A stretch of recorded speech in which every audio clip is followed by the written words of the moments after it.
Welcome back dito sa channel natin. Andito tayo ngayon sa may Quezon Avenue MRT Station. Finally, malapit nang matapos ang renovation na ginawa dito.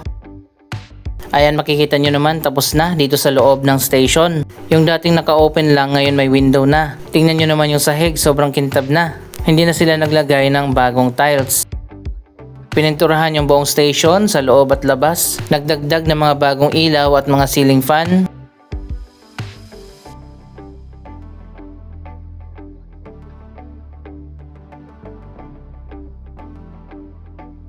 Ayan, ganito na nga ang final design ng renovation ng mga MRT3 station natin.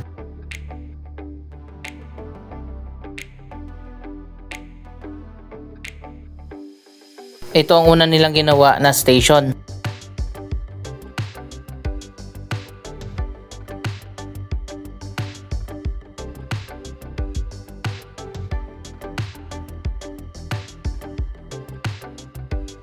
Ayon pa sa Department of Transportation, nasa 90% na natapos ang renovation na ginagawa dito.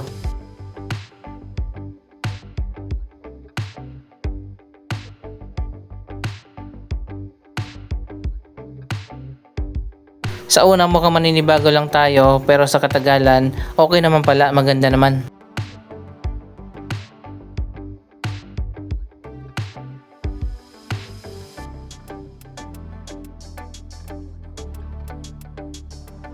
Nagdagdag na maraming signs at wayfinders dito sa loob at labas ng station.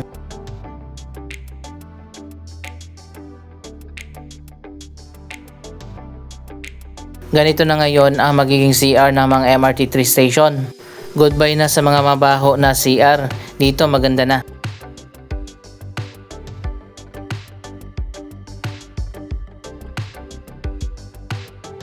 Dito sa labas, makikita naman natin yung hagdanan na lang pala yung ginagawa. Akala ko nung huling update natin, ganun na lang yung design ng hagdan. Yun pala, magkakaroon din ng renovation sa mga hagdanan. Ayan, pati dito sa taas, oh, ginagawa na.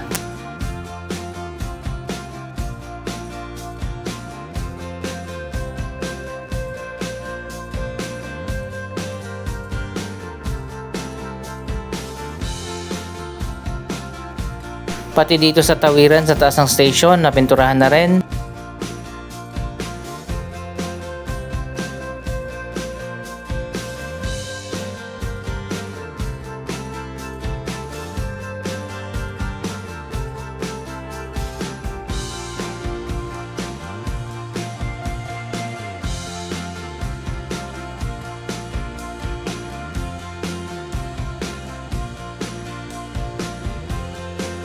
Ayan, kahit pa paano, decente na tingnan ang MRT3 Quezon Avenue Station.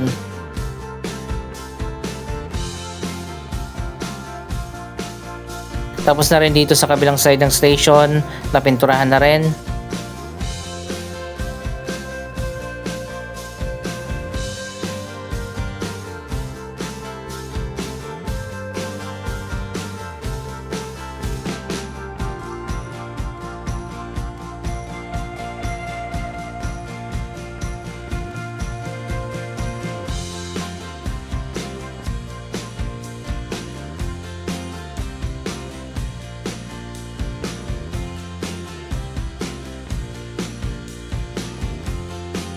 Maganda sana ang view dito, kitang-kita natin yung Vertis North, kaso may mga nakaharang dito na billboard.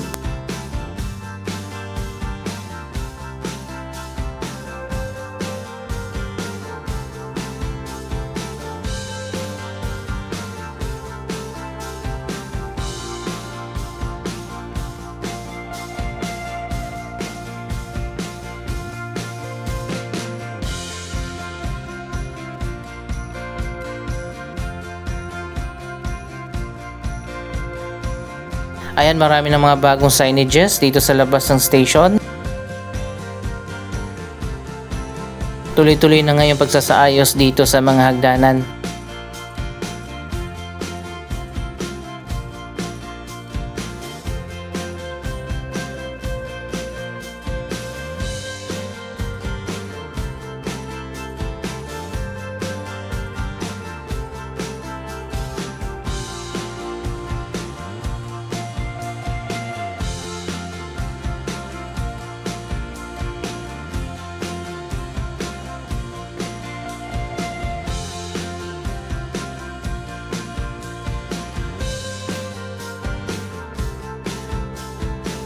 Mabuti na lang hindi masyadong matao itong Quezon Avenue Station. Abangan natin kung paano nila gagawin ang renovation sa mga matatao na station katulad ng Taft Avenue, Cubao Station na hindi sinasara ang station. Katulad dito, ongoing ang renovation pero operational pa rin.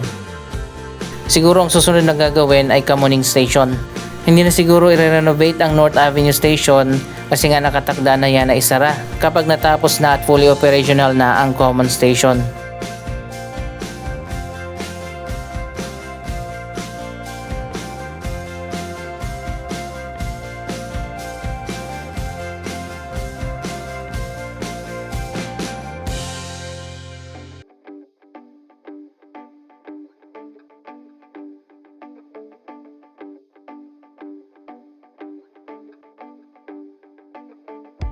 Update naman tayo sa mga projects dito sa nearby areas. Alam nyo ba, walkable na mula dito sa Quezon Avenue hanggang sa North Avenue. Dito ka dadaan sa Vertis North.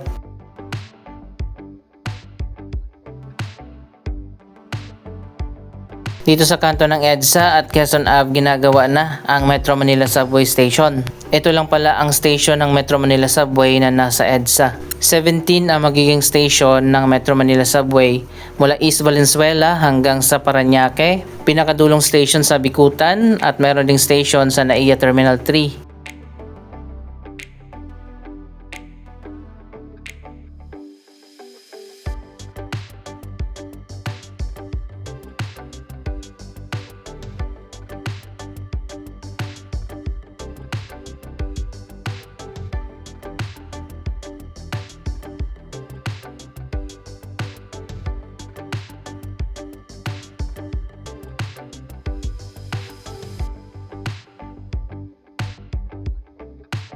Tuloy-tuloy pa rin ang construction sa subway station na ginagawa dito. Kung bibili kayo ng kondo dito na sa may Vertis North, katabi nyo lang yung station.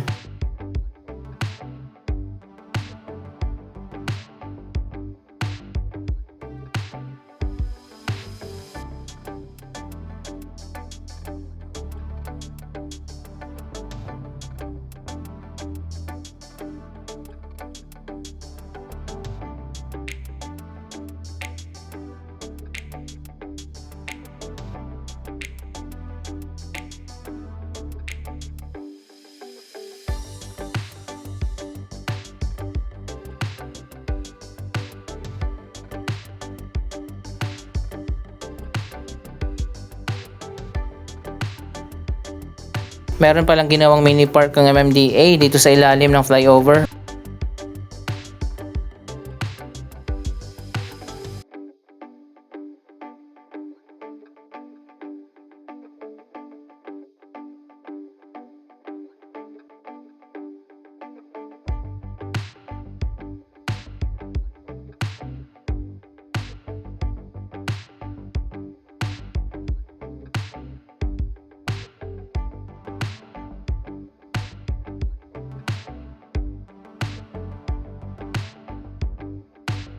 Ang Vertis North ang pinaka-fastest developing area ng Quezon City.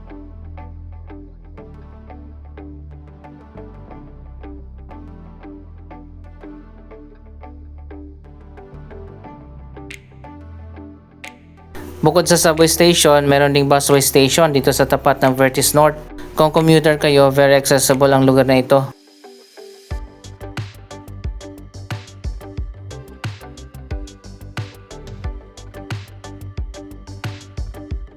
Ito na ngayon yung dating controversial na ramp na inayos na ng MMDA at Department of Transportation. Hindi na masyadong matarik.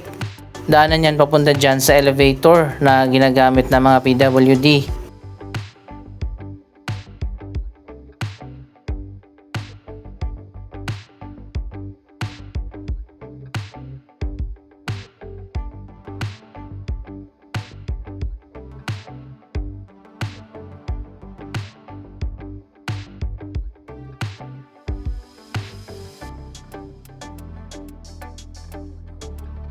Hindi na ginagamit yung magkabilaan na elevator. Sa gitna na lang yung gumagana.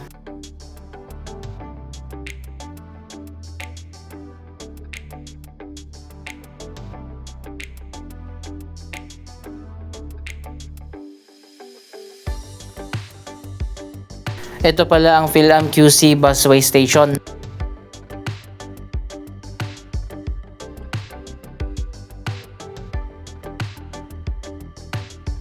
Ayan, paglabas ng Vertis North, dito na kayo sasakay.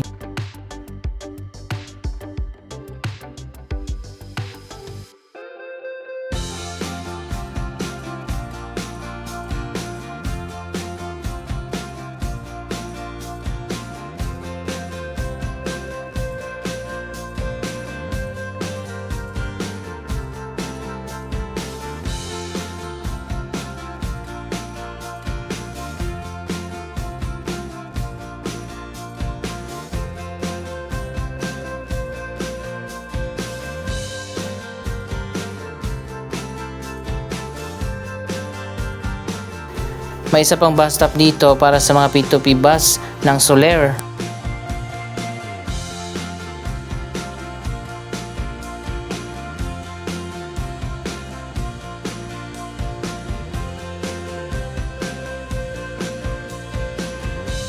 Ayan, mas maganda at mas modern yung bus stop na pinagawa nila.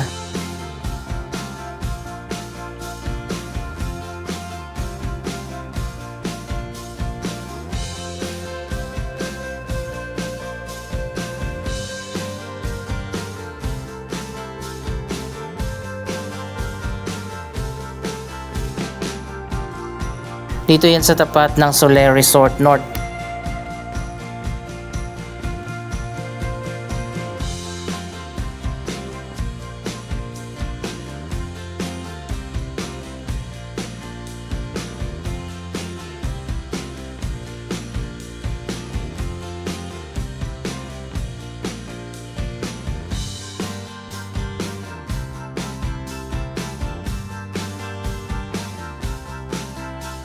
Ang UNTV Tower, hindi na yan natapos. Ano nangyari?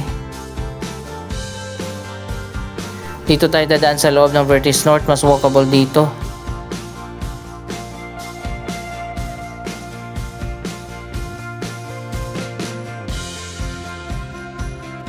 Ayan ang kabilang dulo ng Vertis North. Naitayo na ang maraming residential building at meron ng office building.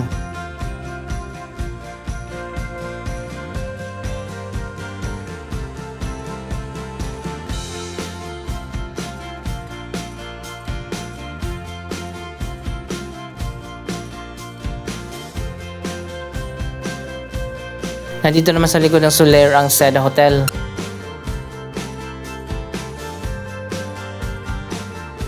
Dati sobrang layo pero sa ngayon walkable na from Quezon Ave to North Avenue. Dito ka dadaan sa loob ng Vertis North.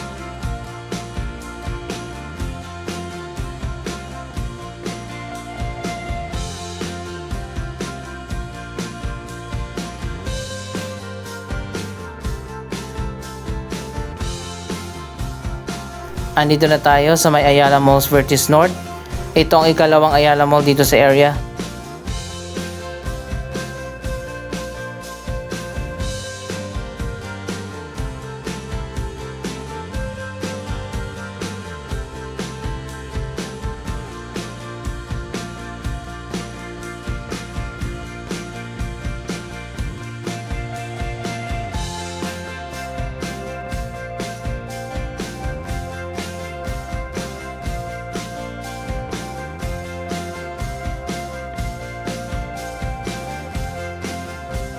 Bakit kapag upscale mall madilim?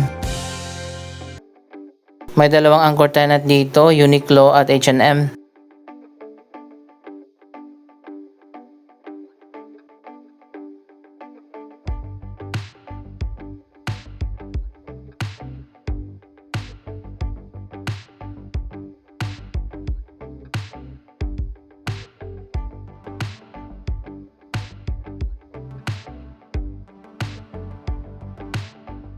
Ito na pala ang latest na progress sa bagong Tower 4 at Tower 5.